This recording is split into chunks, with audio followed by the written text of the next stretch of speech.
দীর্ঘ অভিনয় ক্যারিয়ারে এমন অসংখ্য নাটকে মা হয়েছেন তিনি। পরম যত্নে ভালোবাসায় গল্পের প্রয়োজনেই পালন করেছেন মায়ের দায়িত্ব। হয়ে উঠেছেন সবার মা দিলারা জামান। কেউ তাকে অসম্মান করুক। পর্দায় যেমন মা, বাস্তব জীবনেও তিনি দুই কন্যার জননী, যার স্মৃতির পাতায় মা হিসাবে আছে নানা গল্প। সবসময় আমি চেষ্টা করি যে চরিত্রটা করি সেটাকে একদম নিজের ভেতর থেকে আনার জন্য, কারণ বিশ্বাসযোগ্যতা হলো সেই চরিত্রের সার্থকতা। আমি কাজ করলাম কিন্তু সেটা ওই বিশ্বাস হলো না দর্শকের, যে আমাকে মা বলে মনে হলো না, আমি কাঁদছি সেটা তাকে কান্না মনে হচ্ছে না, তাহলে সেখানে তো আমার ব্যর্থতা। তোমরা আজকে পাগলামি করছো কালকে থেকে কিন্তু আমি আর এখানে থাকুন। এটা বুঝো না কেন? বউ পুলার বিষ নাকি মায় ঘুমায় কোনো দিন? অসংখ্য নাটকে মায়ের চরিত্রে অভিনয় করে অনেক শিল্পীর মা হয়ে গেছেন ডলি জহুর।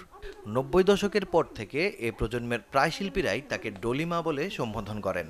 ফিল্মে যখন গেলাম মার চরিত্র করলাম, ওই তখন থেকেই আসলে মা হয়ে গেলাম বেশি আর কি। আমি যখন অ্যাক্টিং করতে যাই, আমি যখন সন্তানের স্নেহে আদর করতে যাই, সেটা ছেলে হোক মেয়ে হোক, দুর্বলতা কাজ করে যে আমি মা, ওরা সন্তান। সালমান, শাবনুরেরা, মৌসুমীরা তো সন্তানের মতোই ছিল।